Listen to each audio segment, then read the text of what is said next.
O tema a seguir trata-se de tecnologias diagnósticas. Terá então um nível de acerto extremamente elevado e um investimento baixo. Diagnósticos invasivos monitorados permanentemente darão nova dinâmica à prevenção e tratamentos. Medicamentos cada vez mais personalizados oferecerão terapias distintas. O monitoramento individual oferecerá segurança. Padrões poderão ser estabelecidos por megadados e calibrados por sensores em tempo real. Terapias e suas reações serão monitoradas por inteligência artificial e os dispositivos regulados pessoalmente. Intervenções robotizadas proporcionarão precisão e também rapidez. As tecnologias de prótese e órtese terão a possibilidade de se realizarem com impressoras 3D e com novos materiais, dando uma performance de restauração quase perfeita. Inovações nas recuperações fisioterápicas incluirão monitoramento e o uso de robotização parcial. Olha que introdução eu trago para vocês, para que a gente possa refletir sobre esse painel que se dará início a partir de agora. Tecnologia a favor da saúde, do diagnóstico e tratamento à biônica. E eu convido, com a responsabilidade de conduzir esse painel mais uma vez em nosso palco, o moderador, Dr. Antônio Roberto Batista, a quem aplaudimos e recebemos nesse momento.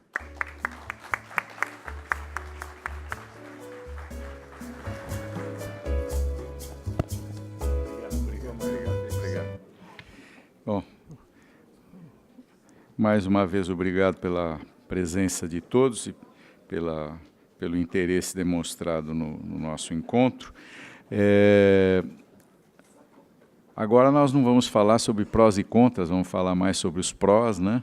Seguindo aquele parâmetro de otimismo que o Zé Luiz nos trouxe aqui. E antes de convidar o Dr. Renato Sabatini para fazer a introdução do nosso tema, como está previsto, né?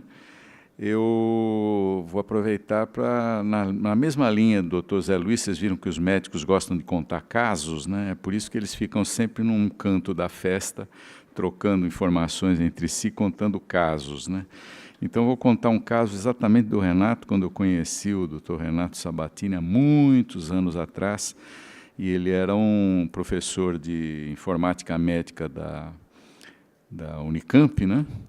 E foi fazer uma apresentação numa empresa e onde tinha muitos colegas, diversas procedências, e vou contar esse caso porque tem a ver com o tema, né? Com o título do nosso encontro.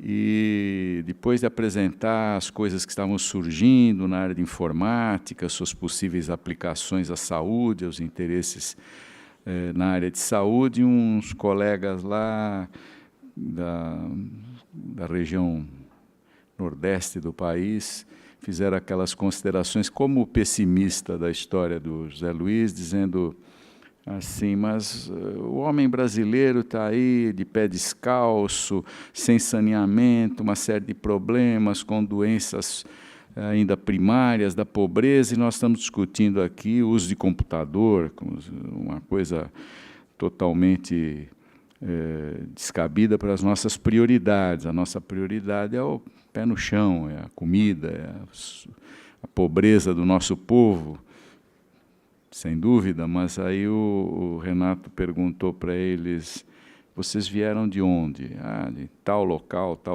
era no nordeste do país. E como é que vocês vieram? Ah, nós viemos no avião das 8 horas, chegamos aqui e tal.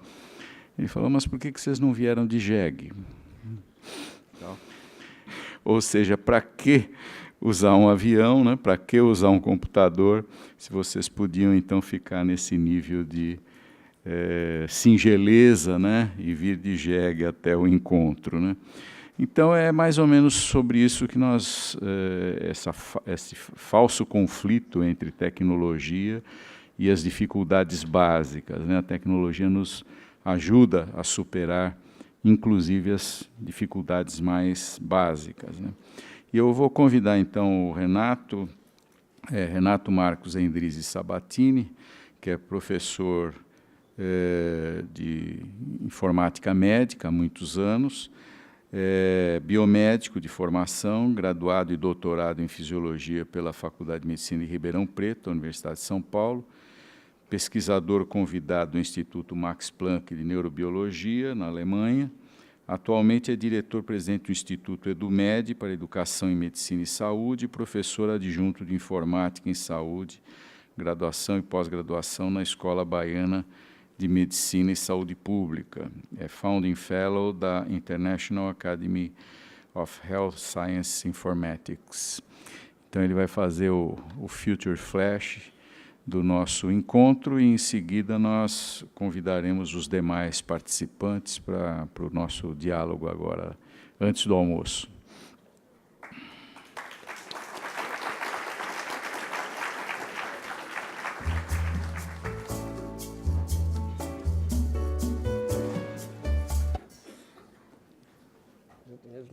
Obrigado.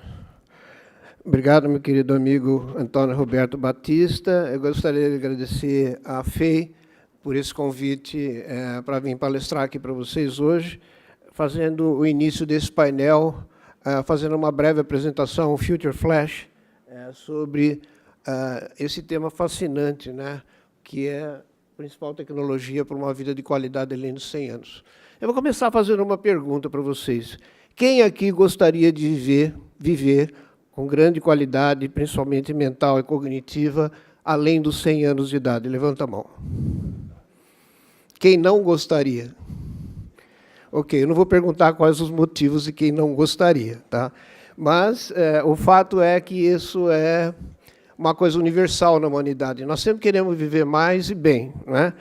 E, pela primeira vez na história da humanidade, nós temos pessoas vivendo mais de 100 anos e vivendo com pessoas como no Japão, vivendo mais, em média, mais de 90 anos com qualidade. E as tecnologias que a gente está começando a vislumbrar nos levam a crer que é um objetivo perfeitamente factível nós conseguimos ter uma idade média uma longevidade média entre 100 a 120 anos até o ano de 2050. Então, aqui eu vou falar um pouquinho sobre essas tecnologias a favor da vida. O objetivo é fazer mesmo um Future Flash, ou seja, uma visão bem rápida, né, iluminadora sobre o futuro da medicina, especialmente sobre o futuro tecnológico. O problema, né, é que tem um provérbio chinês muito famoso, provavelmente apócrifo, que o grande problema de você tentar prever o futuro é que não dá, né, é impossível. Justamente porque aquelas coisas que a gente extrapola para o futuro é fácil, né? Tudo que a gente vê hoje, nós podemos só aumentar quantitativamente e aí nós conseguimos prever o futuro. Mas isso é um caminho cheio de falhas, porque são somente as disrupções, né, as inovações tecnológicas, é que a gente não consegue prever. Se eu perguntar para vocês o que vem depois da internet, não vale falar que é a internet 2. Isso é uma extrapolação. Eu quero que vocês prevejam o que vem depois da internet, que provavelmente nenhum de nós consegue ainda fazer isso, né? Bom, então tudo isso depende, querido, de criatividade e de inovação. Então, a criatividade é você pensar algo novo, e inovação é você fazer algo novo. Então, é uma grande diferença entre as duas coisas, e o motor da inovação hoje mudou. Tá? O motor de inovação anteriormente, desde a época das cavernas, dos hominídeos, era a necessidade. Então, a roda foi inventada por necessidade, o arco e flecha e todas as outras tecnologias, inclusive na medicina. Só que agora, a inovação cria novas necessidades. Provavelmente, ninguém imaginou que a gente iria precisar de um smartphone ou de um iPod, né? Está todo mundo tendo problema na coluna vertebral, cervical, devido ao smartphone. E isso faz com que a gente preveja que muitas inovações que vão ser feitas no futuro, elas ainda não têm aplicação, mas elas vão encontrar uma aplicação. Então, a medicina ela sempre dependeu de inovação tecnológica, mas ela é uma ciência muito nova. É uma ciência, talvez a ciência mais nova. Segundo esse livro aqui do famoso escritor Lewis Thomas, um médico muito bom escritor, The Youngest Science, a ciência mais nova, que somente a partir da segunda metade do século XIX é que realmente a coisa começou a virar científica. Então, basicamente, é porque foi aplicado o método científico que a física e a química desenvolveram, passou a ser aplicado à medicina, e os avanços tecnológicos da própria química, biologia, matemática, física, passaram a ser aplicados, então. Então, aqui que começou, olha, a partir de 1840, com a invenção do microscópio acromático, em que se descobriu, então, os micróbios, etc., é que a medicina começou a virar científica. Então, faz muito pouco tempo, realmente, se a gente comparar com outras ciências. E, além disso, como vocês estão vendo nesse timeline aqui, uma série de inovações que vêm da física, da química, da eletricidade, da eletrônica, do processamento de imagens, da computação, e também da própria biologia, como a genética, a biotecnologia, a genômica, que estão impulsionando o progresso da ciência e medicina. E esse limiar que está sendo atingido agora, ele tem duas áreas que eu gostaria de destacar. Uma é a área em que eu trabalho, que é a inteligência artificial, né, chamada computação cognitiva. Ela é um potencial disruptor de grande magnitude, porque até agora a gente substituiu o trabalho humano pelas máquinas a vapor, máquinas a combustão, viagens, etc. Agora nós estamos substituindo ou complementando a inteligência humana.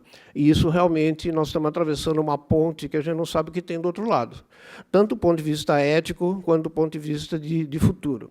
E a outra é que nós estamos virando deuses ao mexer com o nosso genoma, fazer a nossa engenharia celular, com o potencial de nos modificarmos de uma forma tão radical que provavelmente nós não conseguimos prever o que vai acontecer no futuro com todas essas tecnologias de engenharia genética, etc., que vão ser possíveis de se aplicar para o bem e para o mal também, né? Por exemplo, a tecnologia chamada CRISPR, que permite você editar um gene in situ, ou seja, dentro da célula, inclusive na linha reprodutiva, de tal forma que a modificação que você fizer vai ser herdada pelos seus descendentes, ela tem um potencial assim tremendo, né? Acho que nenhum escritor de ficção científica foi capaz de prever essa disrupção que vai acontecer. Então, tem algumas tendências em saúde que todos os palestrantes anteriores falaram que eu gostaria só brevemente de repisar. Uma delas é que a gente está caminhando mais para prevenção e manutenção de saúde, ou seja, a medicina cuidar mais da saúde do que da doença, né? Então, as pessoas querem ser mais bonitas, as pessoas querem ser mais jovens, as pessoas querem nadar igual a Fabiola, embora nunca vão conseguir, obviamente, acompanhá-la, mas todos têm um horizonte mais alto, né? Então, o envelhecimento da população chama por um aumento da longevidade. E isso, as importâncias das doenças crônicas e da própria degenerescência, chamada senescência da idade, são coisas que a medicina vai tentar combater nos próximos anos. Também a questão da gestão comportamental, né? A maior parte das doenças crônicas é causada por problema de hábitos de vida, como obesidade, falta de exercício, má nutrição, estresse, etc., etc. Então, aqui nós temos um grande potencial de mudança também. E essa cura e a prevenção das principais doenças que afetam hoje o ser humano, a nossa morbimortalidade, elas podemos afirmar com toda certeza que vão ser curadas, vão ser controladas, como o câncer, por exemplo, que é o grande matador das próximas décadas. E doenças degenerativas e também doenças genéticas e congênitas que até hoje têm muito pouca possibilidade de cura. O uso mais intenso, então, de tecnologias digitais é uma coisa que a gente pode prever, e, além disso, as informações médicas de saúde vão ser centralizadas, nós vamos ter um prontuário, quer dizer, todas as informações pessoais e de saúde, médicas, etc., vão estar centralizadas de tal forma que você, centrado na sua pessoa, você tem todas essas informações, é verdade? Porque hoje, se vocês perguntarem onde está o seu prontuário médico, me respondam, onde ele está? Não está. Ou seja, ele está fragmentado desde antes de você nascer por dezenas ou centenas de médicos e instituições. Você é uma pessoa só, você é uma pessoa biológica, uma única. E isso, até banco, é melhor do que isso. E nós, ainda na área de saúde, não conseguimos chegar até lá. Essa é a área que eu trabalho mais. E isso vai ser muito importante, tá? Então, programas nacionais de estratégia de saúde eletrônica, saúde digital, estão em andamento em muitos países exatamente para conseguir esse objetivo, inclusive aqui no Brasil. Bom, então, uma coisa interessante que se chama a pirâmide da saúde, ela vai se inverter totalmente. Né? Então, hoje o que você vai ter é os autocuidados de saúde, auxiliados pela tecnologia, vão atingir a maior parte da população. E à medida que você vai aumentando a complexidade da atenção, cada vez mais pessoas mais especializadas vão te atender. Então, a tendência nossa é de incentivar o autocuidado, o cuidado comunitário e a prevenção para que você não entre nas etapas mais caras e mais complicadas e com menos probabilidade de darem certo. Então, o sistema de saúde na área da informação, ele vai permitir que a gente inverta essa pirâmide, como vocês estão vendo aqui. Atualmente, o que a gente tem é exatamente você gastar mais dinheiro nos procedimentos mais complexos, numa grande parte da população. Então, na realidade, o que a gente tem é que diminuir a população que tem problemas de saúde, e somente uma pequena parcela dela vai ter que usar esses recursos. É a única maneira que a gente consegue atingir o tripla meta. Qual que é a tripla meta? Aumentar a cobertura de cuidado de saúde, aumentar a qualidade e a satisfação e diminuir o custo. Parecem coisas paradoxais, né? Como é que eu posso aumentar a qualidade, aumentar a satisfação, aumentar a cobertura e diminuir o custo? Resposta: tecnologia. É a única coisa que vai conseguir fazer a gente atingir a tripla métrica. E, especialmente, nós estamos começando uma grande revolução, algo assim que quem acompanha realmente fica arrepiado de ver, que se chama medicina de precisão. E o que é medicina de precisão? É a medicina individualizada, ou seja, você não vai receber mais uma dosagem de medicamento padronizada que está lá na bula, para um medicamento que, teoricamente, serve para todo mundo. Não, você vai ter um estudo do seu genoma, quais são os medicamentos que você responde melhor e responde pior. Por exemplo, tratamento de câncer de mama, já isso é feito, tá?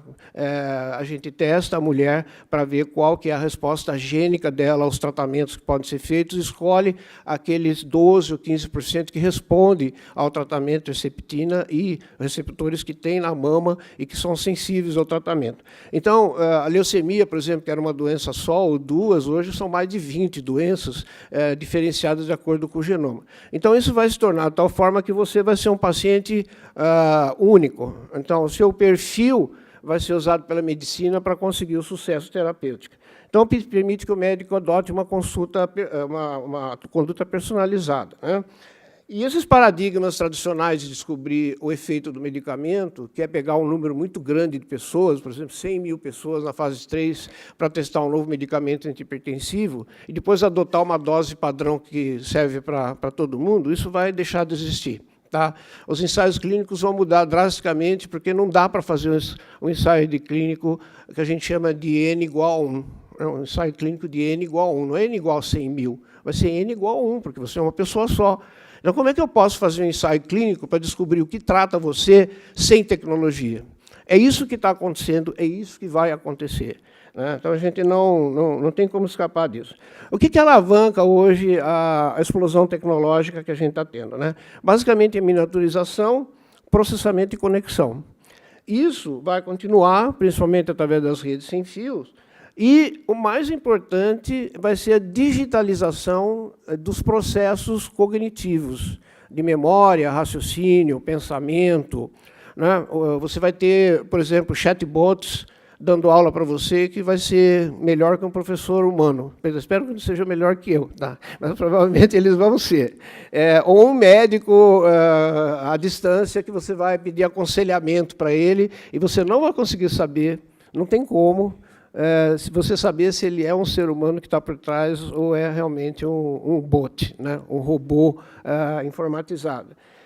E essas próximas explosões tecnológicas vão usar muito a nanotecnologia, né? A biologia molecular, a genética, a integração corpo-máquina, ou seja, a simbiose entre o corpo e a máquina, e a computação cognitiva, a inteligência artificial e a combinação de tudo isso. Realmente, a explosão que vai acontecer é você combinar a biologia com a tecnologia. Hoje, nós temos uma combinação. Eu uso óculos, então eu estou usando uma combinação, uma simbiose entre tecnologia, meio primitiva, né, de 600 anos, com relação ao meu corpo. Mas eu posso, por exemplo, ter um marca-passo. Então, eu sou aquele homem biônico, né? Não tenho marca-passo, não, mas se eu tivesse, eu seria o homem biônico. Então, existem 10 tecnologias, que eu não vou entrar em muito detalhe, porque eu tenho que falar por pouco tempo, né? Que seriam as mais importantes em medicina e saúde. Eu coloquei computadores cognitivos justamente para que ficasse bastante evidente que essa é uma de grande impacto, né? Mas também outros palestrantes, eu também vou falar um pouco rapidamente sobre a internet das coisas, sobre a realidade virtual aumentada, dispositivos médicos vestíveis e implantáveis, né? Por exemplo, eu tenho aqui um Fitbit que me acompanha em todas as minhas atividades, que eu esqueci de botar o reloginho, mas tem um ali. E que permite acompanhar minha frequência cardíaca, eletrocardiograma, uma série de coisas. Impressão tridimensional, tecnologias não invasivas, né, ou microinvasivas, genômica personalizada em medicina de precisão, nanotecnologia, robótica e, finalmente, a tal da biônica, né? Bom, uma coisa que aconteceu que passa quase desapercebido para todo mundo, e eu vivi isso porque eu já sou bastante idoso, né? Já estou na minha terceira docência na Faculdade de Medicina, 20 anos na USP, 20 anos na Unicamp, e agora 20 anos na Escola Baiana de Medicina e Saúde Pública, né? Iniciando mais 20 anos, espero. Tá? É a imagem médica, né? Que ela começou com o Röntgen, com a descoberta do raio-x, mas que na década de 70 começou a se desenvolver a tomografia. Então, hoje tem um número muito grande de técnicas de imagem que permite estudar com grande detalhe, em 3D, 4D, a anatomia e também a fisiologia, e também a bioquímica. Então, à medida que essas combinações PET, MRI, PET, CT, ultrassom tomográfico, etc., vão surgindo, que são todas não invasivas, elas vão permitir que que os médicos, os profissionais de saúde, saibam cada vez mais sobre você, sem ter que invadir o seu corpo, né? A computação cognitiva, especialmente, ela tem um número de aplicações tão grande que praticamente é impossível você listar hoje aqui, em menos de uma hora, o que pode fazer, né?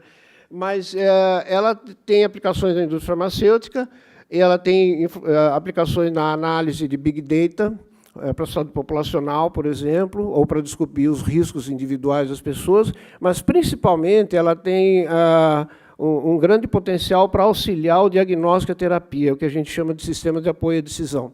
Tá, imagine, por exemplo, que quando um radiologista, quando ele recebe uma imagem para analisar, por exemplo, a tomografia, a gente brinca dizendo que 80% é normal, 15% é banal, e 5% é pioral, ou seja, é complicado, né? Então, a inteligência artificial vai fazer a triagem automática dos normais, né, sem intervenção humana, vai passar para o médico fazer o diagnóstico banal, mas que também não precisa de computador para auxiliar. Qualquer um vê uma fratura, né, tá certo, no fêmur. E aquele que é o diagnóstico difícil, dificílimo, aí o computador vai ajudar. Mas ele não vai substituir o médico. Tá? É um engano achar que os médicos serão substituídos. Eu sempre digo que se o médico acha que pode ser substituído por um computador, ele deveria sê-lo. Então, as extensões da nossa motricidade, da nossa percepção, vão ocorrer em larga parte. Aqui já existem robôs cirúrgicos, na realidade não são robôs, são telecomandos, né, que você pode fazer cirurgia minimamente invasiva, manipulando ao mesmo tempo 4 braços robóticos usando realidade virtual. Ali o médico sentadinho, ele está vendo o paciente através de uma visão tridimensional e manipulando os braços robóticos para fazer cirurgia. Isso pode ser feito presencialmente, também pode ser feito à distância.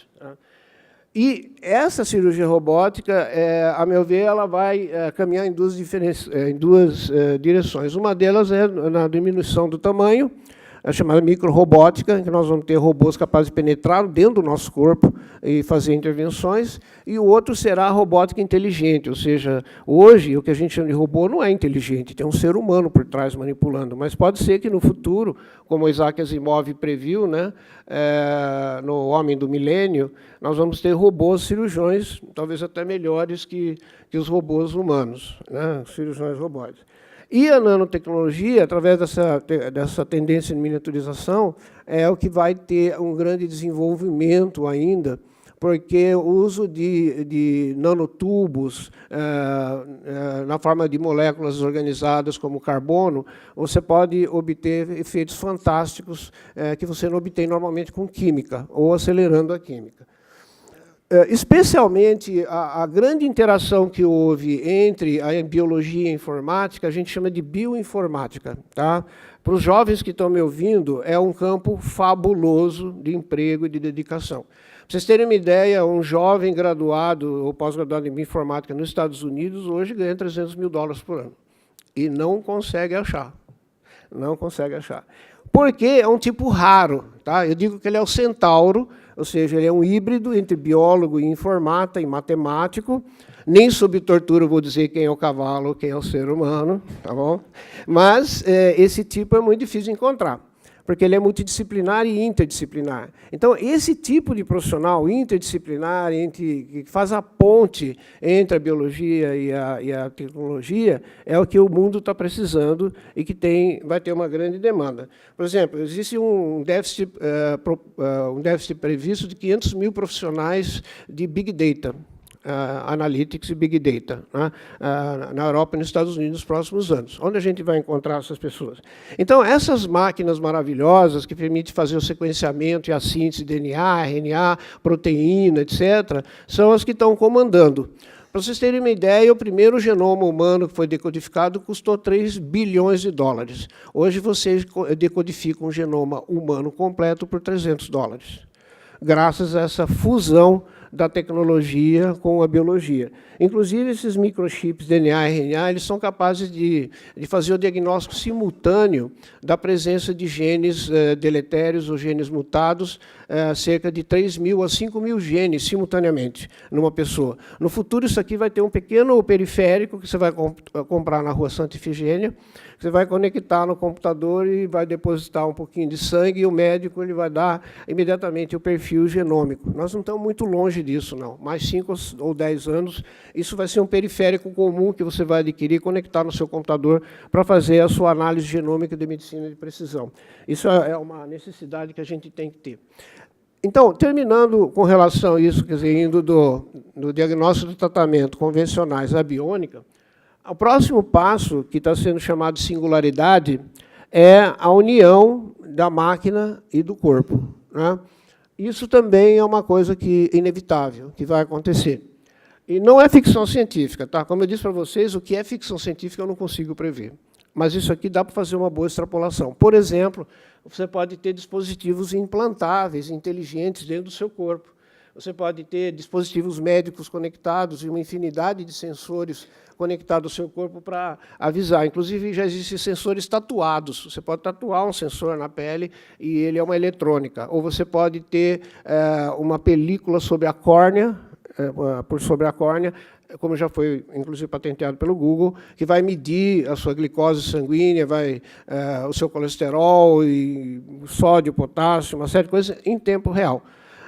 Então, isso aqui, através da monitorização, e principalmente da monitorização da química, realmente vai ocorrer, e a biônica tem avançado rapidamente por uma série de passos. Uma delas são os órgãos artificiais, como, por exemplo, a visão artificial, a retina artificial, que já é uma realidade, tem até produto de mercado já, né, que vai permitir restaurar a visão de pessoas cegas, alguns tipos, e as próteses inteligentes, para pessoas que perderam braço, perna ou algum outro órgão, onde essas próteses elas acoplam-se ao sistema nervoso central e, usando o seu cérebro, a sua mente, o seu pensamento, você consegue controlar o movimento da prótese, né?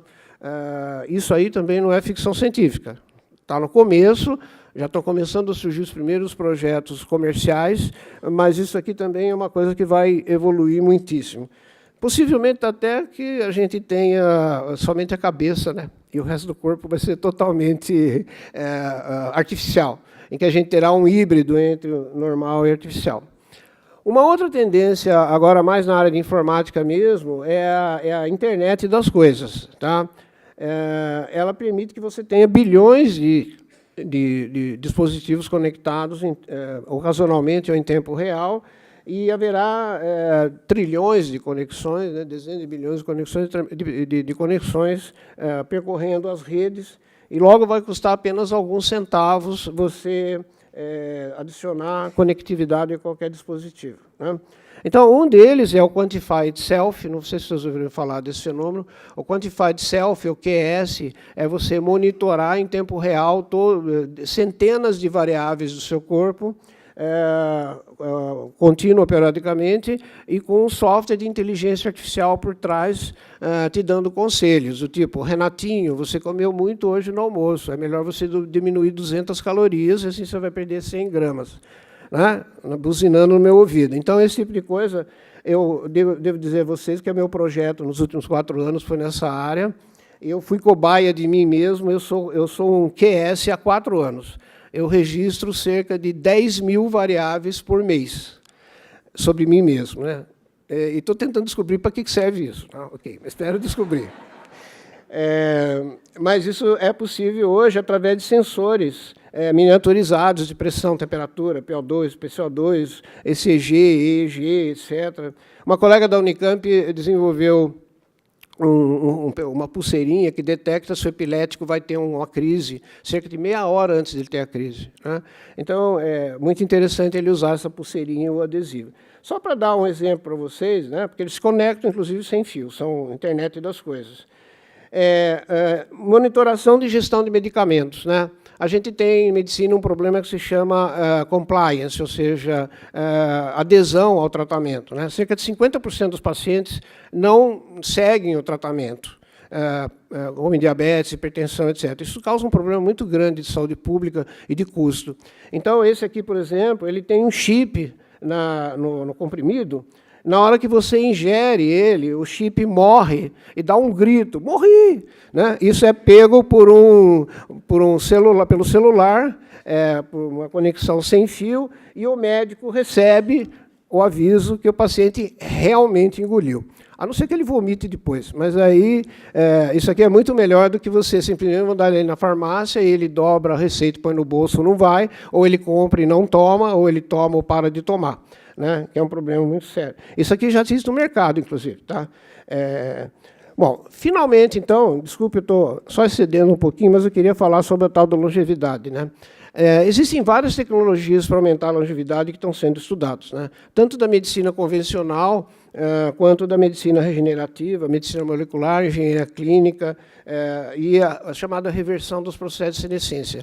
Não é nem um pouquinho louco imaginar que todos os cabelos brancos aqui presentes na plateia virarão pretos, sem necessidade de usar tintura, lógico. Tá certo?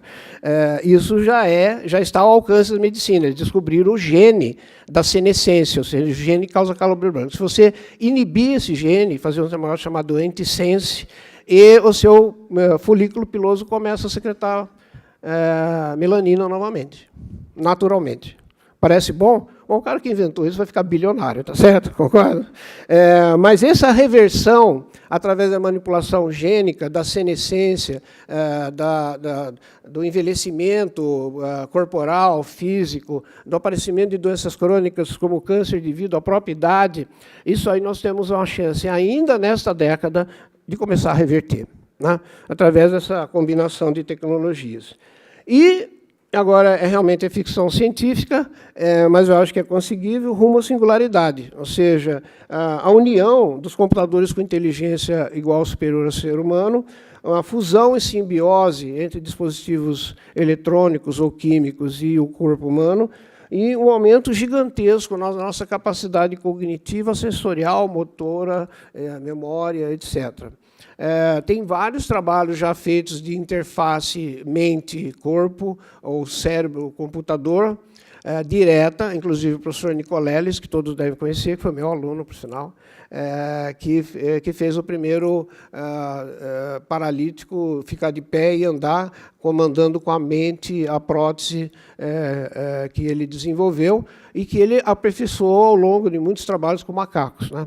Num deles, inclusive, o macaco estava no Japão e o equipamento estava nos Estados Unidos, na Carolina do Norte, e ele conseguiu fazer, então, o macaco com a mente controlar uma esteira para ele andar, obter, etc. Isso é perfeitamente factível, né? Nós vamos chegar lá. Isso, evidentemente, vai ter muito impacto sobre a saúde da população e sobre a própria medicina. Bom, concluindo, então, o futuro da medicina cada vez mais vai se apoiar nessas tecnologias digitais e sua integração com o corpo, não só eu que acredito isso, muita gente boa, né? As tecnologias inteligentes vão ter um enorme potencial disruptivo para tudo, porém, elas precisam ainda achar o seu local na medicina, porque, por exemplo, eu trabalho desde 1985 em inteligência artificial e eu desenvolvi cerca de 20 sistemas de apoio à decisão, de sistemas especialistas em várias áreas. Nenhum deles está sendo utilizado hoje porque não soube encontrar onde se encaixar no processo atencional. Tá? Então, isso é uma coisa que tem muita gente falando que isso aí vai disruptir a medicina. Não adianta, não vai se não conseguir ser adotada pelos médicos. Eu sempre gosto de dizer o seguinte, né? Desculpe, só uma coisinha que eu gosto de dizer. Quando o Röntgen descobriu o raio-x, em 1898, os médicos ficaram apavorados. Porque eles falaram assim, qualquer neguinho vai chegar no botequim da esquina, vai tirar um raio-x, vai se ver por dentro, não vai precisar mais da gente. Foi isso que aconteceu, né? Não, em um ano existia a especialidade de radiologia. Okay? Então, à medida em que surgem novas tecnologias, os médicos, os profissionais de saúde, enfermeiros, etc., se apropriando dela, eles passam a comandar a coisa também, mesmo porque o computador não assina laudo, né? As instituições profissionais, os consumidores de serviços de saúde, eles estão também mudando drasticamente o seu relacionamento. Tudo isso muda muito o relacionamento entre o médico e o paciente, que é considerado uma coisa sagrada, etc., etc., entre a instituição e o paciente, que não chama mais paciente, chama consumidor, né, de serviços de saúde. Tudo isso vai acontecer numa velocidade muito maior do que a ética, a justiça e a moral vão ser capazes de acompanhar. Isso a gente vê acontecendo toda hora, né? Mas a gente tem que ser otimista, dizendo que essas mudanças radicais a gente espera que seja para o melhor, né? Obrigado, pessoal, pela atenção de vocês. A gente fica aqui no debate.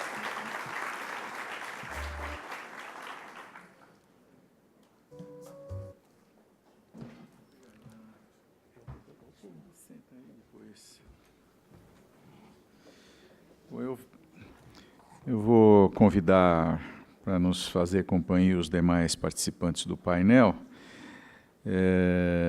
já antecipando que o André deve dar uma palavrinha também inicial, será o primeiro a comentar, tem uma coisinha para ele apresentar. E o André Clark Juliano é presidente CEO da Siemens, já participou de encontros anteriores nossos, bacharel em Engenharia Química pela Escola Politécnica da Universidade de São Paulo, com MBA em Finanças e Gestão de Operações pela New York University, e atualmente é o presidente CEO da Siemens, como eu já me referi. Por favor, André. Eu vou já pedir a presença dos demais, né? Carlos Eduardo Tomás, que é pesquisador da área de computação em imagens médicas e coordenador dos programas de mestrado e doutorado em engenharia elétrica da FEI, portanto, prata da casa e bastante integrado no nosso tema de hoje. Já falamos bastante de imagem, né, Carlos? Então, chegou a hora de você nos fazer companhia. Vicente Odoni, responsável clínico pela Itaci, Instituto de Tratamento do Câncer Infantil, professor titular do Departamento de Pediatria da Faculdade de Medicina da Universidade de São Paulo, na oncohematologia, responsável clínico pelo Instituto de Tratamento do Câncer Infantil.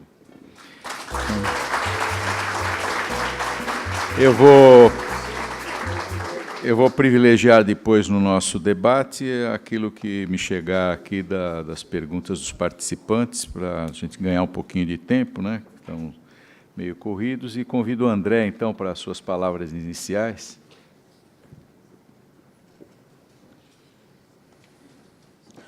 Bom, gente, agora boa tarde, é um privilégio estar aqui com vocês, muito obrigado pelo convite.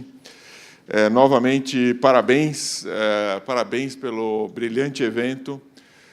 Chegando aqui, a sensação era de estar chegando na Siemens.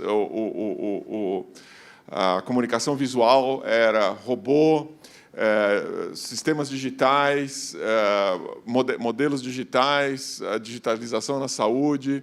Parabéns pela comunicação visual. Acho que isso também a comunicação visual, visualizar essa coisa toda, nos inspira. Então, parabéns, professora Rivana, professor Wagner, Juliana, da organização, e, obviamente, professor Fábio e o padre Teodoro pelo brilhante evento, e, obviamente, o Ingo aí pelo suporte intelectual de todos nós, né? Acho que esse é um privilégio estar aqui com vocês. Eu não resisti à tentação de trazer 2, 3 slides para fazer uma brincadeira de, talvez, fazer um present flash, ou seja, o que está acontecendo aqui no Brasil agora, né? E, por isso, tomei a liberdade de trazer 2, 3 slides e tomar um pouquinho do tempo de vocês. Então, a FEI é a segunda vez que eu participo desse sistema de trabalho, do Congresso de Tecnologia e Inovação. É uma delícia estar aqui com vocês. Vocês, de fato, moram no coração. É um privilégio estar aqui com vocês. Essa iniciativa, este jeito de instigar os jovens e os jovens engenheiros é fundamental. E as jovens engenheiras também. Uma história interessante, no começo de agosto, a gente fez um evento grande de clientes e convidou 20 jovens estudantes de engenharia de várias escolas, dentre elas da FEI, para participar do nosso evento de clientes chamado Women Experience. Várias delas da FEI, e logo depois, obviamente, não podia ser de graça, fizeram uma competição de inovação e de atitude e tal, e uma das ganhadoras é aluna da FEI, e esteve semana retrasada comigo, fazendo job shadowing, e é hoje estagiária lá conosco na Siemens. Então, gente de primeira linha, e é um privilégio poder estar aqui ao redor de vocês. A Giovana, entre outras.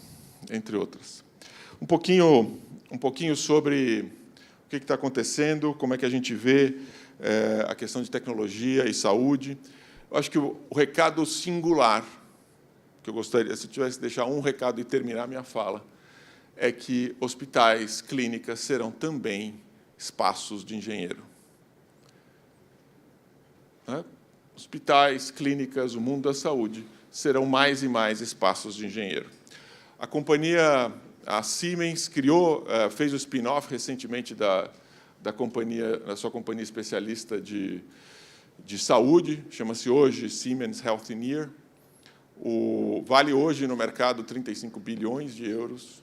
Foi lançada no começo deste ano a 28 euros por ação, está a 35 euros por ação. Mostra o tamanho do espaço da aplicação de tecnologia, e a vasta maioria de quem trabalha conosco na Siemens Healthineers são engenheiros e engenheiras, físicos, matemáticos, psicólogos e todos mais, mas certamente o espaço da saúde é espaço de engenheiro cada vez mais.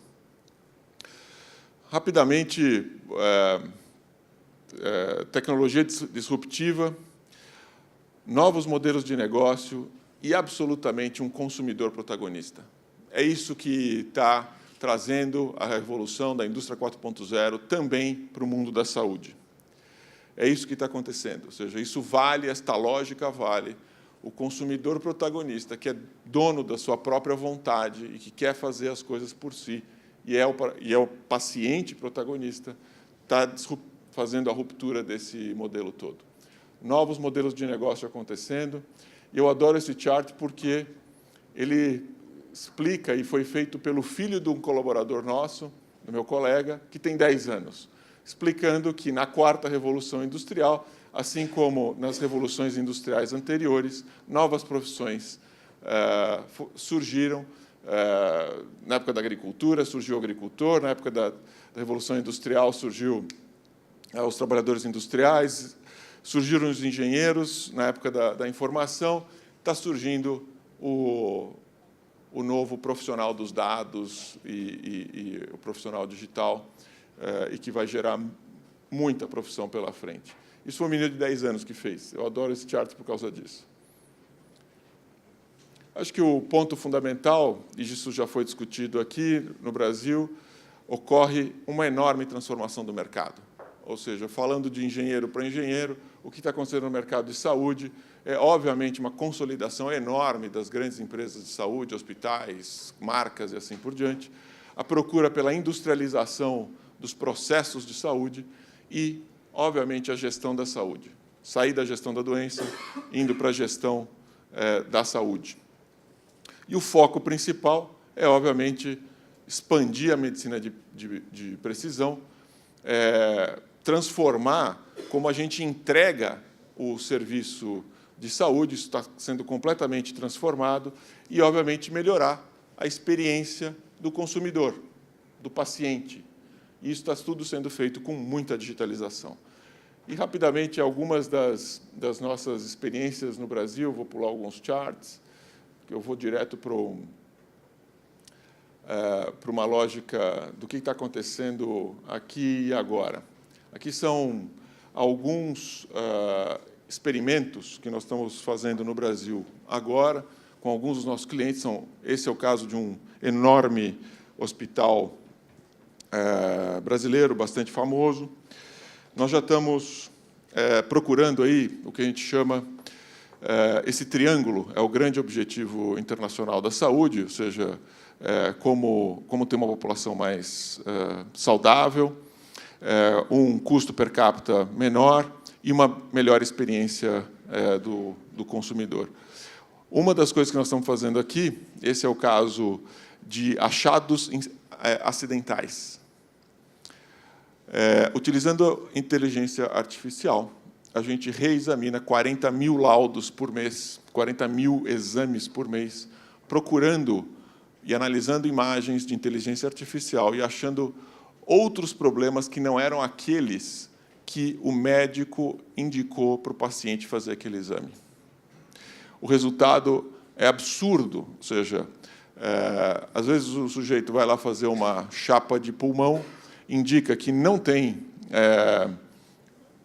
problemas no pulmão, mas a chapa já indicava alguma porosidade específica nos ossos ou assim por diante. Ou algum outro exame que, por passar na periferia da imagem, o médico especialista não enxergou aquilo, mas o sistema enxergou outras coisas. Isso traz o tratamento precoce. Estamos fazendo isso no Brasil, com quase varrendo 40 mil laudos por mês. Isso não tem laudista, é 100% machine learning, professor.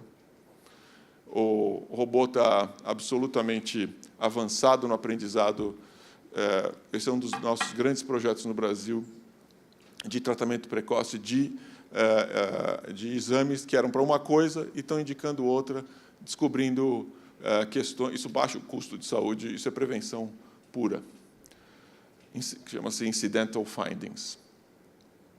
Outro exemplo que nós estamos colocando no Brasil e fazendo aqui no Brasil são no nível de prefeitura do Estado de São Paulo, a redução, a contínuo monitoramento do diabético e do probabilidade de diabetes. Isso reduz o custo para a sociedade quase a 80% do custo de um paciente que é impactado pelos efeitos da diabetes sem diagnóstico precoce. Só na cidade de São Paulo são 5,4 milhões ao ano de reais só tratando de doença de diabetes. Isso aqui está sendo testado nas UBSs, com, obviamente, muito sensor, muita tecnologia, monitoramento de pacientes que têm esse tipo de problema. E um dos que eu mais gosto quem é engenheiro gosta de CAD, né? A gente começa a modelar órgãos humanos. Isso aqui é um digital twin, ou um gêmeo digital de um coração, em que a gente começa a fazer o modelo digital do coração do paciente, especificamente para ele. Antes de fazer a cirurgia, a gente faz a cirurgia no mundo virtual, treina a cirurgia no mundo virtual, e para depois realizar a cirurgia. Isso é particularmente importante com crianças e assim por diante, em que isso está sendo realizado também aqui no Brasil. Então, esses eram pequenos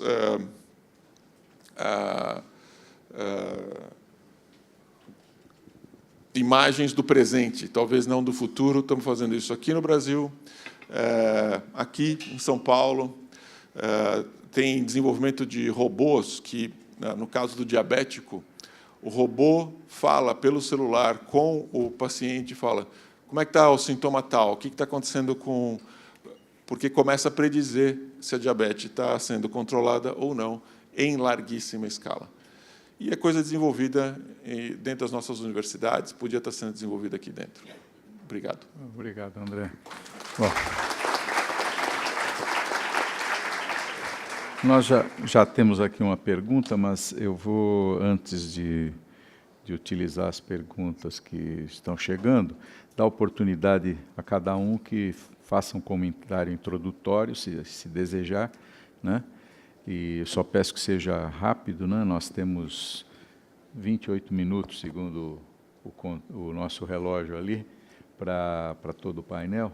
Então, um comentário rápido de uns 3 minutos cada um, e depois nós damos continuidade rodando aí os diversos participantes. Então, por favor. Bom dia a todos. Muito obrigado pelo convite do Gustavo, compor esse painel. Me sinto muito honrado em estar aqui hoje. Eu sou coordenador do programa de mestrado e doutorado em Engenharia Elétrica, sendo bem breve, muito do que foi falado aqui, a palavra nanoeletrônica, né, apareceu diversas vezes, né, ontem e hoje. A palavra inteligência artificial, né, apareceu mais vezes ainda, e a palavra Big Data também. Então, essas são 3 linhas muito claras, muito específicas, que nós aprofundamos conhecimento aqui na FEI, em nível de mestrado e de doutorado.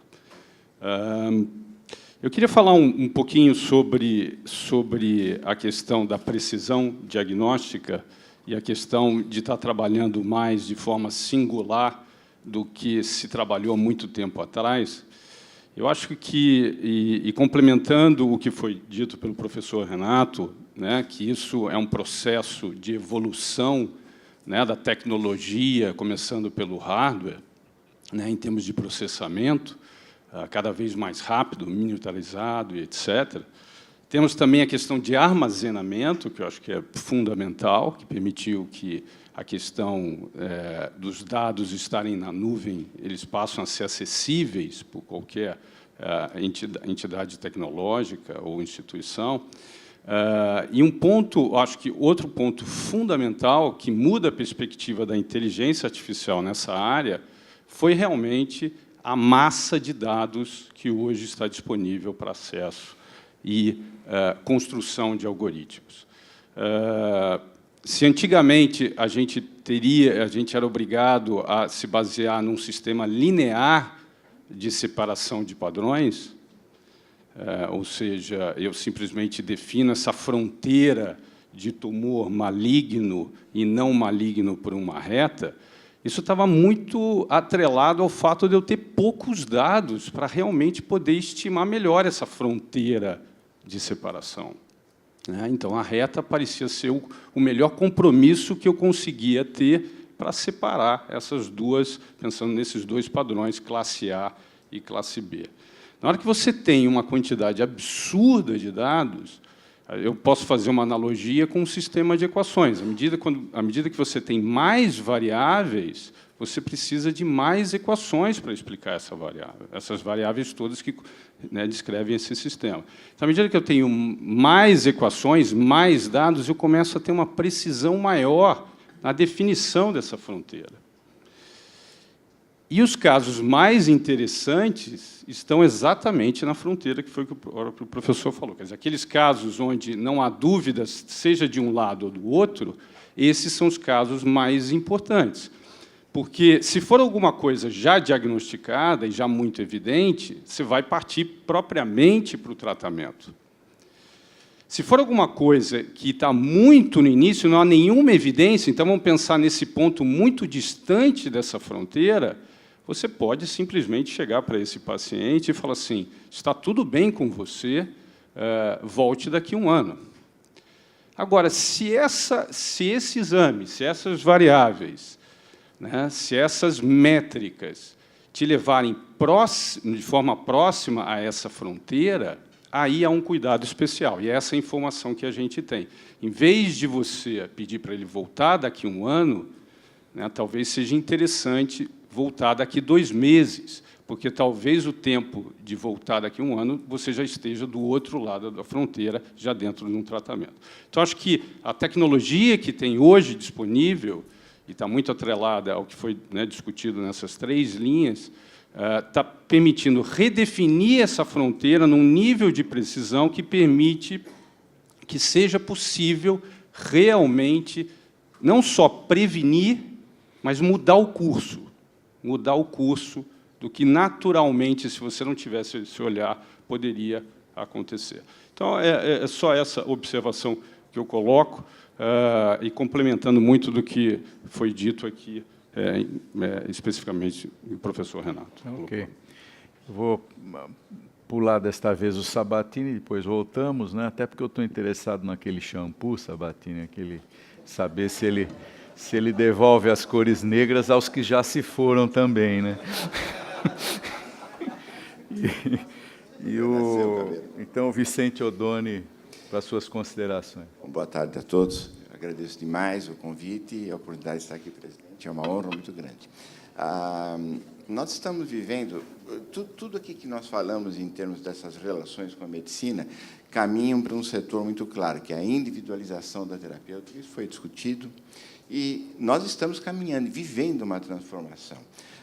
Nós pudemos assistir, dentro da nossa área, que é a oncologia pediátrica, uma enorme transformação que ocorreu, se iniciou há pouco mais de 2 gerações atrás, enfim, coisa de 60 anos, que partiu de um resultado terapêutico de 0 até números extremamente apreciáveis nos dias de hoje. Mas era uma tônica de abordagem completamente diferente da que está se fazendo agora, ou da que está se pensando agora.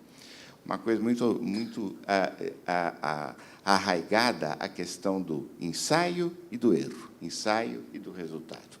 Então, nos anos 60, nos anos 70, foram anos de grande efervescência do surgimento de agentes absolutamente inespecíficos em termos de terapêutica, de recursos absolutamente inespecíficos em termos de identificação de moléstias, de diagnósticos, etc., e de uma mistura, muitas vezes, aleatória de todos esses recursos para você melhorar resultados que eram pouco palpáveis àquela ocasião. E, hoje em dia, não. Nós partimos para a individualização, e essa individualização já era apresentada por uma série de grandes nomes dentro da área da medicina, ou era prevista já há muito tempo atrás, Júlio Verne, da medicina, como a doutora Audrey Evans, por exemplo, que nos anos 70 ela já falava na medicina individualizada do tratamento de uma das doenças oncológicas mais desafiadoras que existem até os dias de hoje, que é o neuroblastoma. E assim sucessivamente. E o que nós estamos, hoje em dia, vendo? Hoje em dia, nós estamos vendo cada vez mais uma definição de moléstias por recursos de uma identificação muito específica, muito paramétrica, aquela coisa mais genérica, dependente muitas vezes de uma subjetividade, está sendo substituída por esses recursos individualizados. Nós temos áreas de classificação de moléstias, por exemplo, que possivelmente começarão a surgir totalmente independentes de análise humana direta, mas sim de análise laboratorial, como, por exemplo, os tumores do sistema nervoso central. Provavelmente a Organização Mundial de Saúde soltará uma classificação nos próximos anos, baseada única e exclusivamente nas características genéticas, identificadas de uma maneira, enfim, automática, e não passando pelo crivo do observador. Mudará completamente a perspectiva das especialidades. Hoje em dia, eu sou um oncologista. O oncologista, provavelmente, é uma profissão que deixará de existir nos próximos anos. Por quê? Existem uma série de doenças correlacionadas dentro de grandes áreas que têm como elementos básicos situações muito similares lá na gênese da formação do problema e que podem, enfim, provocar a intervenção adequada desses vários especialistas que existem por aí. Então, doenças aparentemente não correlacionadas, hoje em dia, são juntadas dentro dos seus critérios básicos de surgimento. Isso tem levado, inclusive, até a buscas de modificação do nome dessas áreas. Dentro da oncologia, por exemplo, e sua correlação com outras doenças difíceis, se procuram encontrar nomes para dar uma nova denominação a essa nova situação. Até agora, nenhum desses nomes foi muito adequado. Um que surge muito na literatura é o de doenças de nível catastrófico. Quer dizer, vocês imaginem uma mãe que tem de levar... Onde o senhor vai levar o seu filho? Eu vou levar meu filho ao Instituto de Tratamento de Doenças Catastróficas. Se a mãe chegar viva até aquele centro, vai ser um grande prêmio. Então, veja... Temos muito a discutir. É impossível quem trabalha com saúde pública deixar de lembrar um pouco a realidade no nosso país, quais são as nossas necessidades imediatas. O problema do nosso país não é qualitativo, isso daqui foi mais do que demonstrado, é quantitativo. Eu vou lembrar só um número para dizer como essa coisa é brava.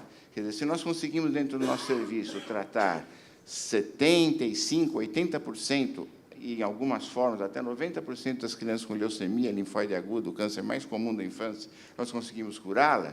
Quer dizer, é claro que a sociedade inteira poderá ser beneficiada por números desse nível. Mas, quando a gente vai ver o que acontece no estado de São Paulo, que é o estado mais rico da federação, população de 0 a 18 anos tratada de leucemia, os resultados genéricos do nosso estado não superam 40%.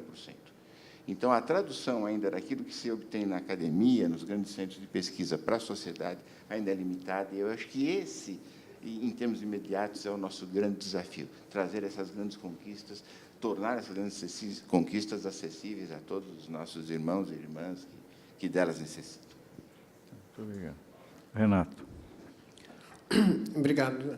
É um prazer enorme estar ao seu lado aqui, professor Vicente Oddoni, que nós colaboramos naquele projeto de Big Data em oncopediatria, né? Eu queria comentar sobre o valor do Big Data versus Small Data, né? Big Data está na parada, né? Todo mundo querendo aprender, onde vai usar e tal.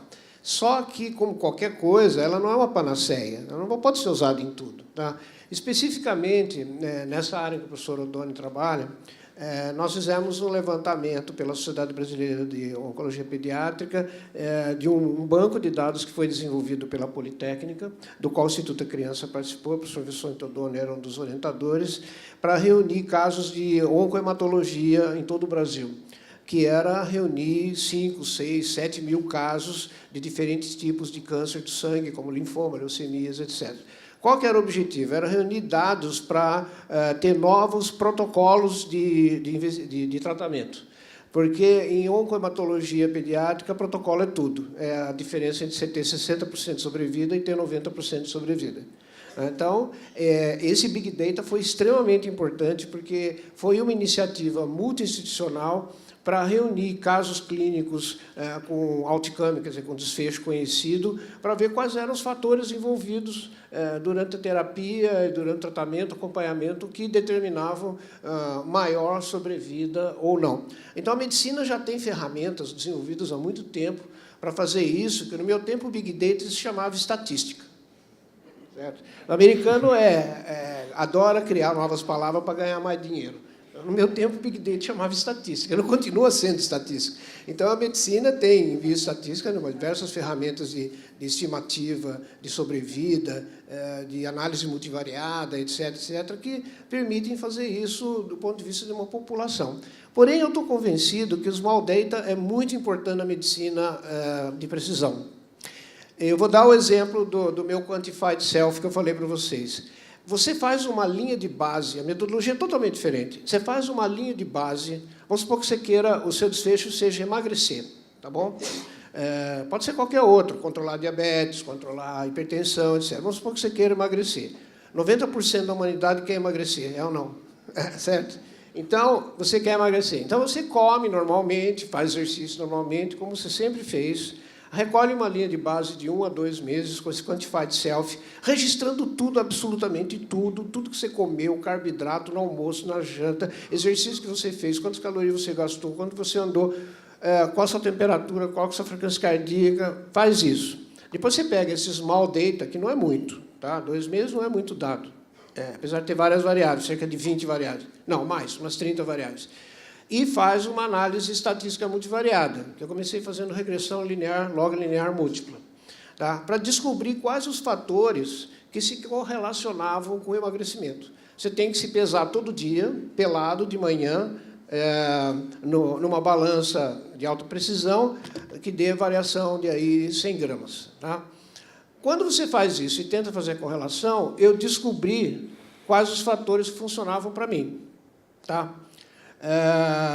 E passei a aplicar, então, essa metodologia dos fatores que interessavam. Se você come carboidrato à noite, se você faz exercício 2 horas depois de comer, se você excedeu 300 calorias por 3 horas ou não. Então, você usa a fisiologia, o conhecimento fisiológico e o que você descobriu no seu organismo. Resultado, gente, eu cheguei a emagrecer 4 ou 5 quilos por semana. Tá? E perdi, eu era gordo, né? Eu perdi 30 quilos em 8 meses. Com saúde, comendo tudo. Para falar, é mentira, professor, você não comia nada. Não, eu comia sim. Tá? Por quê? Aí vem todo mundo e fala, me dá a receita, pelo amor de Deus. Não vou dar, porque só se aplica a mim. Se vocês quiserem fazer isso, vocês vão ter que fazer a mesma coisa. Virar um QS, um Quantified Self, acompanhar suas variáveis por uns tempos, aplicar a equação, eu apliquei redes neurais também, né, Deep Learning, que a gente chama, para descobrir uma combinação de variáveis, porque nunca é uma só, o organismo humano é muito complexo, nunca é uma só, é combinação de exercício, de alimentação, e que vai funcionar para aquele outcome específico, aquele desejo específico. A mesma coisa vale para câncer, a mesma coisa vale para vários tipos de doenças crônicas. Então, em vez de ter um tratamento padronizado, nós temos que fazer um ensaio N igual a 1, que é isso que eu fiz, certo? Não é N igual a 5, não é N igual a 10 mil, não é N igual a 100 mil. Essa medicina está condenada, porque ela chega numa conclusão em que as variações individuais são neutralizadas, vira tudo zero. Então, quando você tem um negócio aleatório assim, as variações positivas compensam as negativas e você não vê nada. Se você olhar a minha curva de peso, ela não te diz nada, né? Mas ela desceu sistematicamente. Então, o Small Data ele tem um enorme valor na medicina individualizada. Agora, quem que orienta a medicina individualizada? Aí é o Big Data.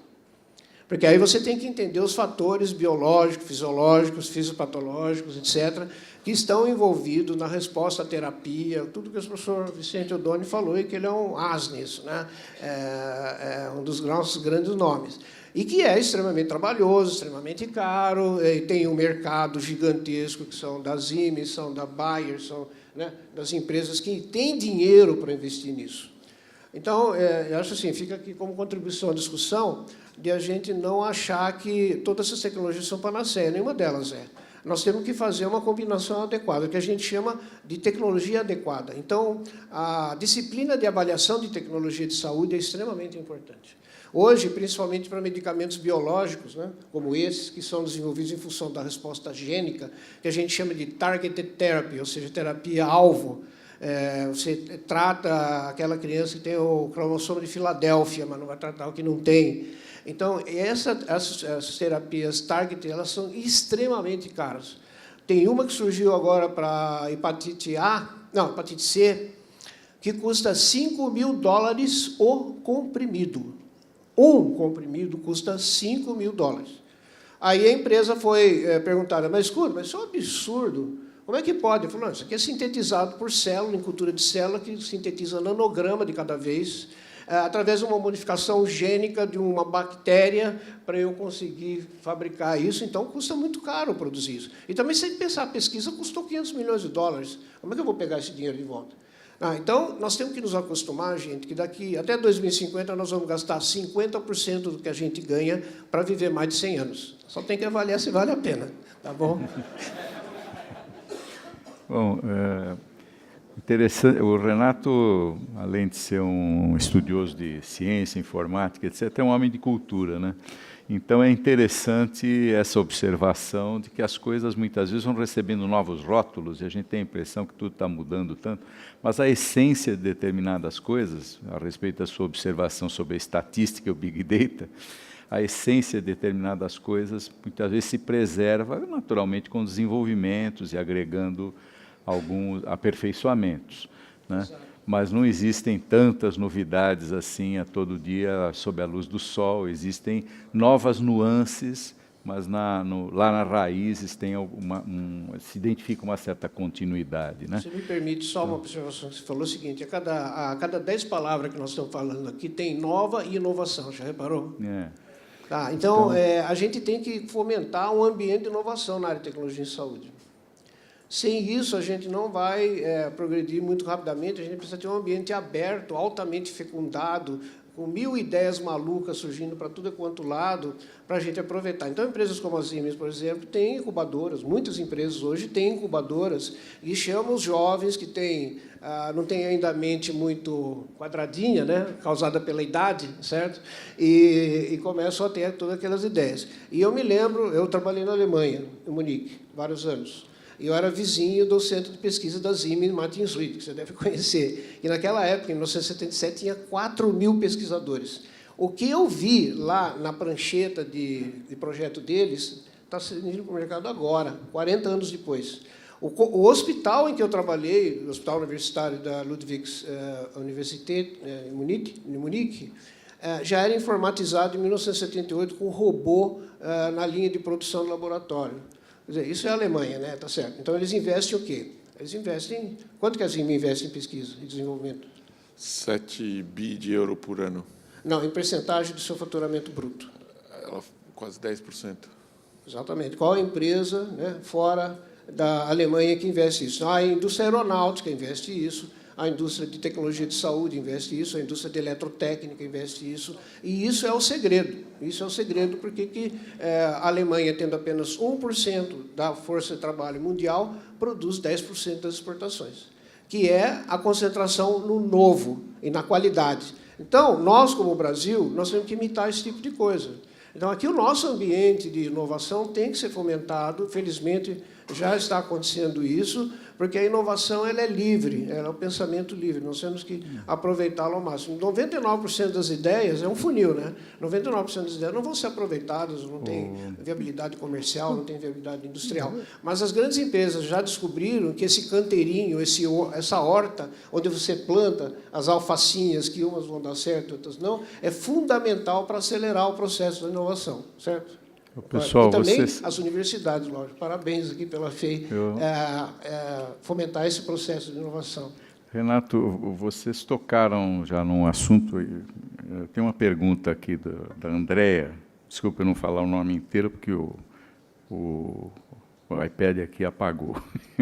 Mas a Andréa aqui da FEI, que tem a ver com alguns aspectos que se falou no painel anterior e vocês estão falando, que se toda essa inovação, se todos esses recursos serão aplicados na rede pública, portanto, em outras palavras, chegarão à totalidade da população. Quer dizer, isso já foi, de certa maneira, abordado aqui, mas um último comentário, nos últimos minutos, a respeito do alcance dessas coisas, né?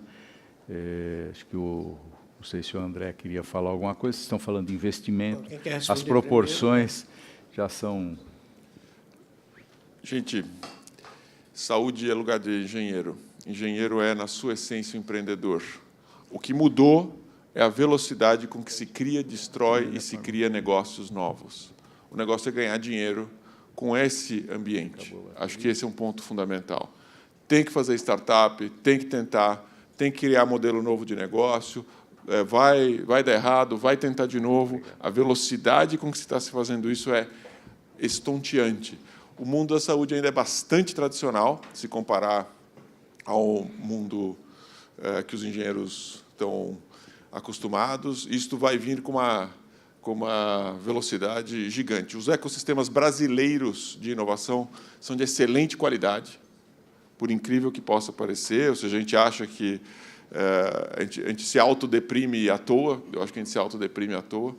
O Brasil está numa curva absolutamente ascendente. Os próximos 5 anos serão anos excepcionais, aconteça o que acontecer nessa eleição.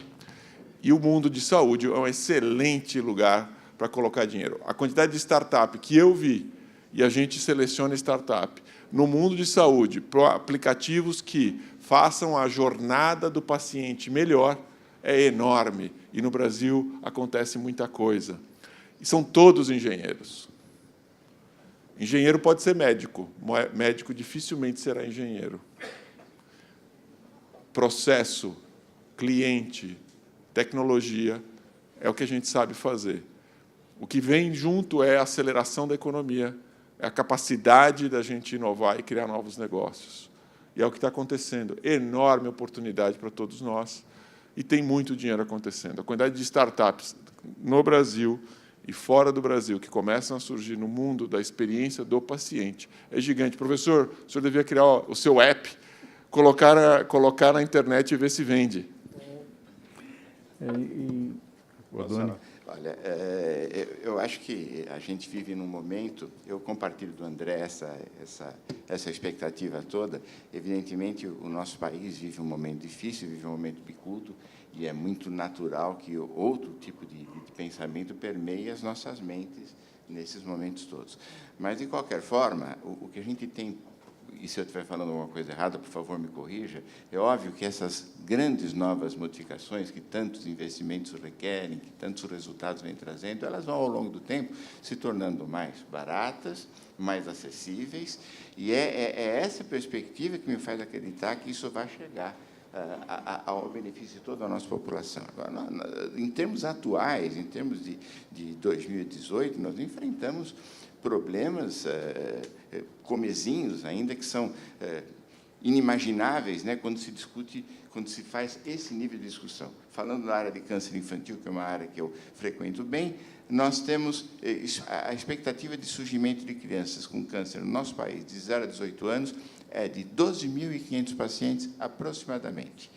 Bom, se nós formos olhar o registro centralizado do Instituto Nacional do Câncer do nosso país, que recebe os dados de câncer de todas as instituições do nosso país, chegam mais ou menos uns 6.800 pacientes registrados no Instituto Nacional do Câncer. Se nós imaginarmos 1% dessa população, um cálculo talvez um pouco elevado, seja tratado, por exemplo, em serviços privados, que fiquem fora, por uma série de razões, desse sistema de recursos de informação adequados, nós vamos ter um total de pacientes próximos dos 8.500, 9.000 pacientes. E os outros 3.500 que nós falamos? 3.500 em 12.500 é um valor extremamente elevado. Esses pacientes provavelmente não são nem diagnosticados, morrem antes do tratamento ser iniciado.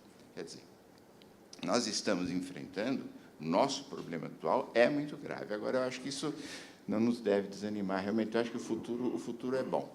Vamos ter fé nisso, né? Pois não. Sobre a questão da prática clínica, eu acho que esse é um ponto importante. Antes disso, só fazer um complemento, quer dizer, obviamente, a estatística, ela acaba resumindo bastante os dados, isso é muito importante, eu sou estatístico de formação, mas a nova onda das técnicas mais atuais de inteligência artificial, como foi citado aqui, Deep Learning, ela está permitindo, na verdade, a gente fazer uma engenharia reversa desse processo. Acho que isso aqui é muito importante. Quer dizer, na verdade, a partir de um modelo com alta precisão, você está conseguindo inferir extrações de características que talvez ainda não tenham sido inventadas. E aí, a importância de nós, dentro da engenharia, e isso é alguma coisa que eu passo para todos os alunos, é entender, não entender esse processo como sendo um processo de caixa preta, onde você tem uma entrada e aí a decisão no final. Você precisa entender qual o mecanismo que está sendo usado lá, qual é, de fato, a conta que está sendo usada para essa tomada de decisão. E aí, dentro dessa linha de raciocínio, o que realmente permite o médico conversar com o engenheiro? Né? O que permite? Permite, se o engenheiro chegar para o profissional de saúde e disser, olha, eu montei aqui um sistema de detecção com alta precisão de tumor, que seja o tumor de mama. Então, você me dá o seu exame e eu digo se tem tumor ou não tem tumor. Possivelmente, o profissional de saúde não vai dar a menor importância para isso. Porque, na verdade, eu não quero saber só qual se é ou não é. Eu quero saber quais foram as informações utilizadas nesse exame, quais foram as evidências que esse sistema de tomada de decisão usou. Ou seja, você precisa voltar esse sistema para o espaço original para dizer essas são as características discriminantes que foram. E a isso você aproxima o médico, o profissional de saúde, do cientista de exatas e da engenharia. Carlos, esse é só um ponto que eu queria fazer aqui. Professor, qual a diferença disso? Na época do Deming, quando a manufatura começava, o Deming falava, médico melhora. Não é isso? Data is my life. Qual a diferença disso? Ou seja, no final, é a industrialização do processo de saúde. Falta dado. A qualidade da coleção de dados que se coleta num hospital, numa clínica e tal, é miserável. Seja qual for o hospital. Precisa melhorar muito. Por quê? Porque a visão é outra. Não é uma visão de processo, é uma visão industrial. É o seguinte, o que nos salva como civilização é a industrialização desse processo. Sim. É a industrialização do processo de serviços, no final das contas. É isso, né? É a mesma coisa. Né? A gente viveu isso como engenheiros na década de 50. Os japoneses ultrapassaram os americanos fazendo isto naquela época. Mesma coisa, qualidade total no hospital, gestão da qualidade e loads of data and technology. É isso que vai acontecer. Né?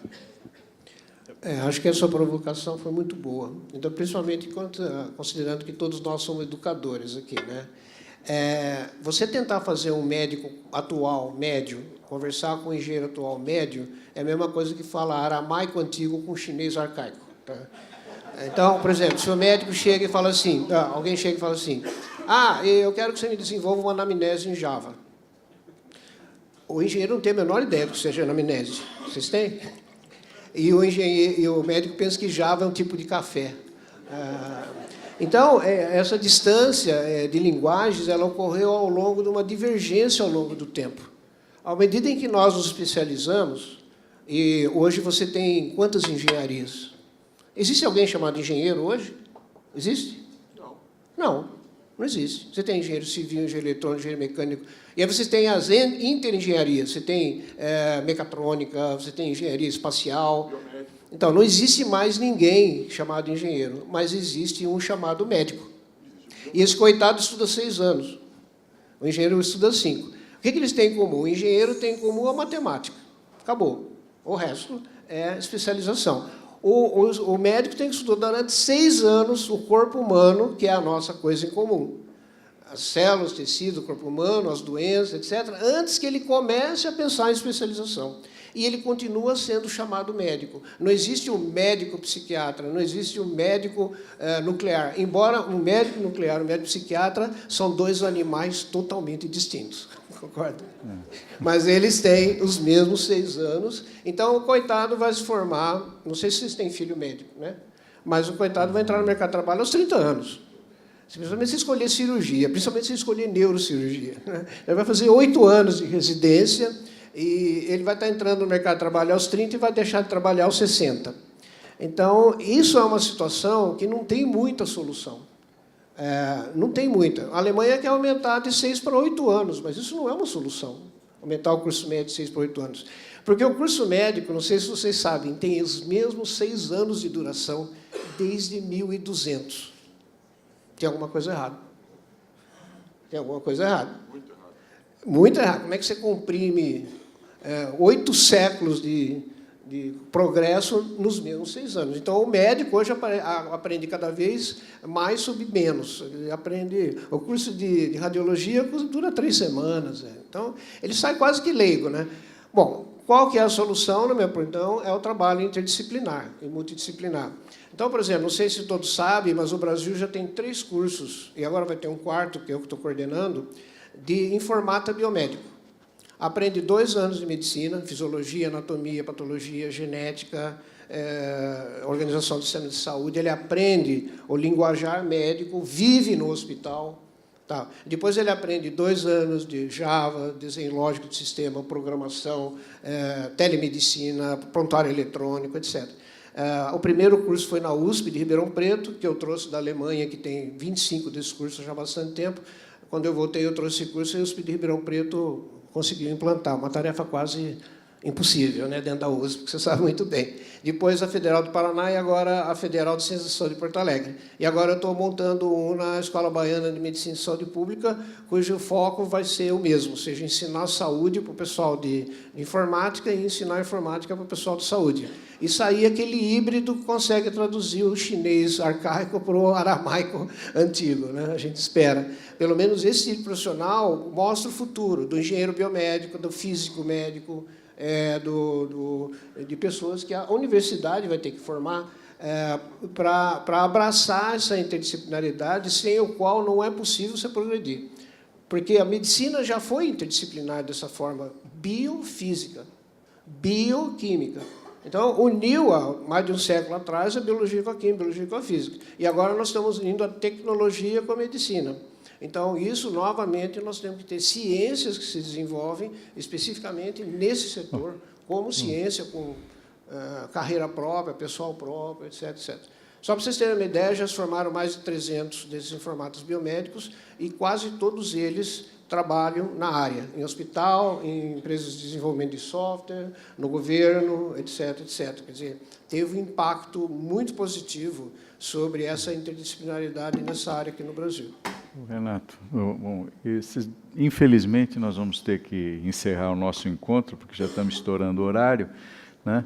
Eu vou, na linha do que vocês estavam discutindo agora, curiosamente me fez lembrar uma frase que eu escutei várias vezes do antigo presidente desta instituição, antecessor do padre Peters, que tinha uma boa experiência tinha vivido nos Estados Unidos como jesuíta e professor e estudante e tudo mais. E ele dizia, naquela época ainda não tinham aparecido japoneses, que o segredo do sucesso americano era a alta especialização vinculada à capacidade de trabalho em equipe. Então, é mais ou menos o que nós falando aqui. E nós estamos falando o tempo todo de inovação, né, principalmente com foco em tecnologia, mas nos diversos painéis, parece que já ficou claro que a inovação ela não pode acontecer apenas no mundo encastelado, isolado da tecnologia, porque isso não existe. Quer dizer, a inovação tem que acontecer no plano social, jurídico, econômico. Nós vimos aí os problemas de sustentabilidade econômica, principalmente trazidos pelo André. Nós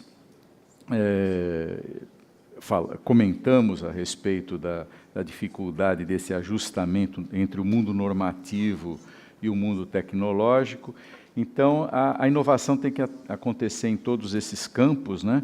E eu faço uma junção até com a pergunta que eu citei da nossa colega aqui, a Andréa da Silva Raimundo, né, que agora acendeu de novo o iPad aqui, que é a respeito da aplicação disso à população, e ela fala em se isso seria levado à rede pública e, portanto, à população pobre.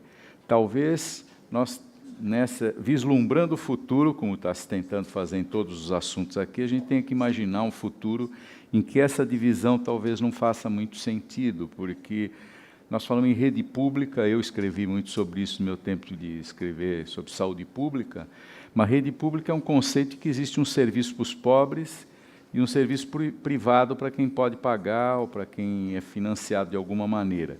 Essas fronteiras, talvez no futuro, possam ser diluídas também, desde que haja sustentabilidade por um mecanismo mais inteligente e mais universal, que não é o SUS, certamente, nós não tenhamos que fazer uma separação entre serviço médico dos pobres e serviço médico dos ricos, né?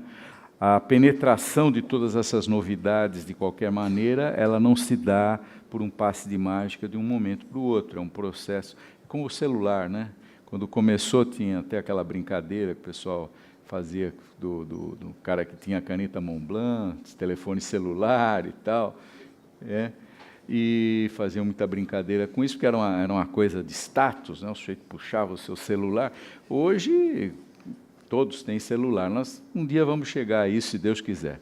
Então, agradeço a participação de todos, muito obrigado. E, infelizmente, quer dizer, tem várias coisas aí que a gente poderia aprofundar muito, inclusive a conversa sobre o Big Data, que eu acho muito importante, porque informação, e aqui eu não preciso dizer isso, que todos sabem melhor do que eu, né?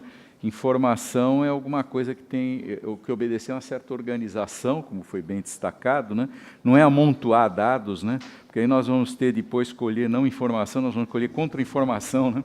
Se jogar os dados de qualquer maneira. Isso acontece muito na área médica. Muito, muito, muito. Então, muito obrigado a todos e bom almoço.